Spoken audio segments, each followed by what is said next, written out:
welcome everyone. I just wanted to hop on here to chat with Megan for a bit. So part of one matchstick is I traded the matchstick for a pen, and the pen I then traded with Megan for this guy, for the little frog. So I know, Megan, you asked earlier why am I doing this? So I might as well just explain and put it in context, like why we are getting together online to talk about this frog. Well, this year, through my work and through the Bravery School, we did an exercise where we're setting one courageous goal for the year. And my courageous goal for this year that I set was to finish one matchstick. It must end by the end of this year. First prize is that I actually finish the trade. I get to the end goal. Second prize is I actually have to find a way to just end it. It's been many, many years. I started in 2006 with the matchstick. And then my intention was to trade up to an office space for startup entrepreneurs. Now, part of the delay with happened with all the lockdowns and this COVID situation is we don't use offices the way we used to. So do startups need an office space as much as they used to? And also the ecosystem has changed so much. There's so many more incubators for startups. There's so many shared offices, serviced offices. You can literally go and rent an office for a meeting if you need it, even warehousing and that. So I'm still, coming to terms of what the end goal would be. I think it's going to be a mix between a virtual and a physical office, a virtual space. And I think the gap in that ecosystem is around the pre-startup phase, helping people overcome the fear of starting something or not knowing what to start, but knowing they want to. So it's like that conception phase, so that they can get going. And once they get going, then there's plenty of incubators for all different stages of business that we can, direct them to. So that's kind of where I'm thinking it might be an online thing, as well as meeting at wherever my potential future landlord or landlords might be for this. But then to get it going, because with COVID and then also my family stuff, a bit about the factory, that all kind of derailed, or I had to put one matchstick on the side. So to get it going again and get the energy, I thought I'd recap the story. And what better way than actually speaking to the people I traded with. So yeah, okay, I think it was last week I spoke with Nikki, who I traded the matchstick with the pen, and she still got the matchstick.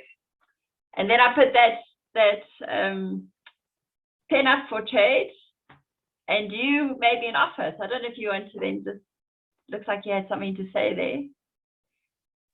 Oh no, it's just exciting that you're getting back to it, and yeah, nice to hear the reasoning why, and your rethinking. Interesting. Yeah, so when you asked me to do the interview, I was like, oh, such a long time ago, I don't remember. But the part I do remember is that I was busy doing my master's, and so definitely needed a pen much more than a stuffed frog. Yeah, that's about all I remember. So the concept at that time was very new to me, this idea of trading. It made so much sense, and I thought it would be fun to be a part of it. So it was the easy way for me to enter my frog. And yeah, and I remember it was a green pen. I don't have it anymore, which is so strange because I'm extremely sentimental. I have pens from high school and pens from different phases of my life in my days. But strangely enough, this one fell off the radar, which is very odd. Anyway. Yeah. But it was back in 2006. Let me just open the blog. Around June 2006 is when I've got the blog post where I asked for offers to be made. And I love the way you wrote it. Let me just look here. I'm going to start with the offer of a fluffy frog in a leaping pose flipper flapper feet things sticking out, knees to the breeze. It has those beady eyes that look at you wherever you are, kind of like the Mona Lisa, only cheaper. But wait, there's more. For one green accountant's pen ball, you get a built-in purse with fully zippable zipper, because it does have a little purse thing here.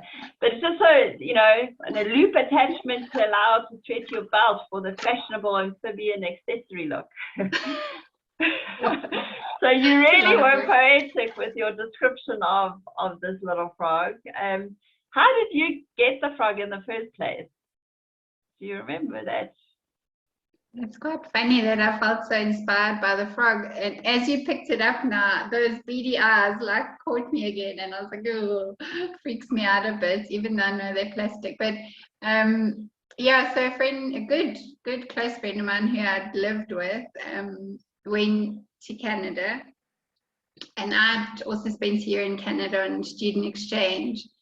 So this was part of the gift she brought back for me from Canada, but it was kind of funny because I have a complete frog phobia, which she'd forgotten about in the moments of buying the frog. So it was a very unwanted gift, like very sweet thought. But yeah, so I had it lying around, and the beady eyes used to look at me. I still don't like frogs. So yeah, that was the story and kind of why I was willing to get rid of it. Yeah, I didn't know that I had so many words in me to sell it. Yeah, that's funny.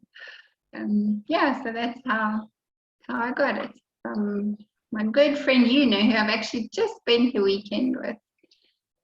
Yeah, who I also had the chance to meet.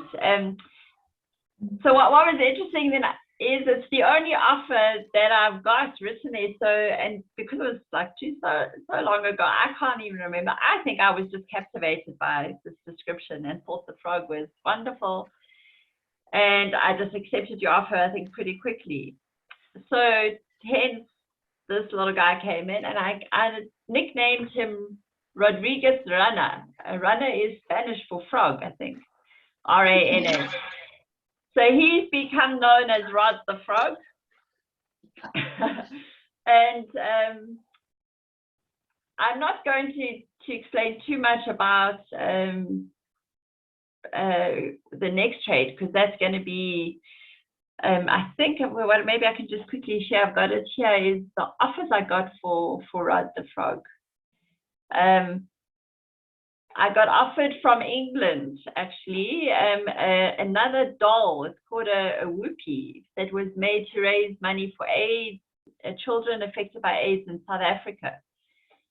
So this was Mandy. She offered me, Mandy and Charlton, they offered me that doll in exchange. I also got offered a book.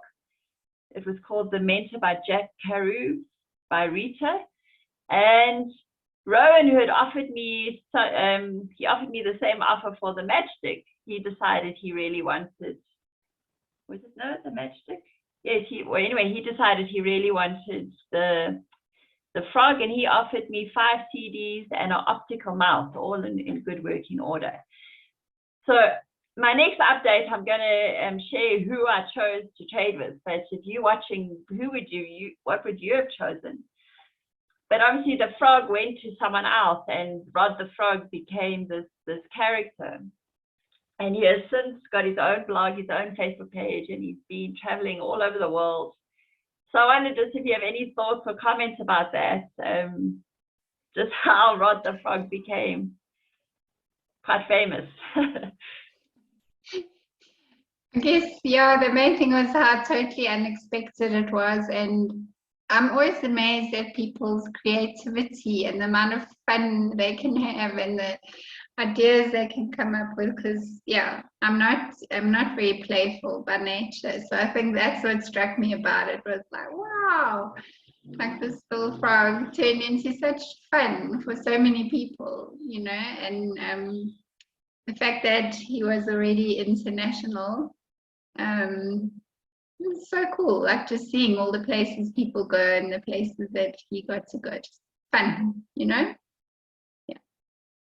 Can't hear you. And yeah, I was saying it was very fun. So maybe through this, he will get to travel again. So if anyone has an adventure they'd like to take Rod the Frog on, they're welcome to get in touch with me.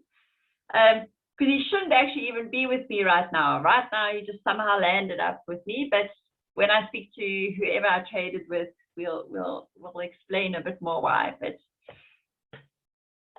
so that's it. That was just the recap. What are you up to nowadays, Megan? I know you did your master's in it was counseling, yeah? Yes, yeah, I did my master's in counseling psychology, and then after a lot of different things, I've landed up in private practice.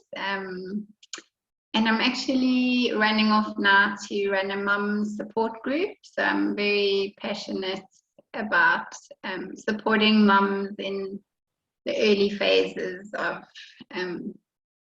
having a baby, and the early days where it's really tough and you need lots of people around you. So that's what I do once a week. Yeah, super. Cool. Thanks for having me, Talana. It was fun. Yeah, and thanks so much for coming on and trading with. If you can just mute yourself.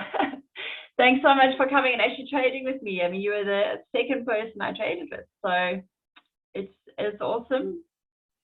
Rod the Frog, and you got the pen, and the pen has already been used for a whole master's thesis and gone on to wherever pens go. But yes, so if you want to keep track of my story and where I'm going, you can go to the new website around this, which is onematchstick.co.za, and I will be back online soon to tell you what I chose, who I chose to trade with for the frog. But if you have an idea of what you would offer me now, if we were to go back in time, what would you offer me for Rod the Frog? So cool. So thanks, and we'll see you all soon.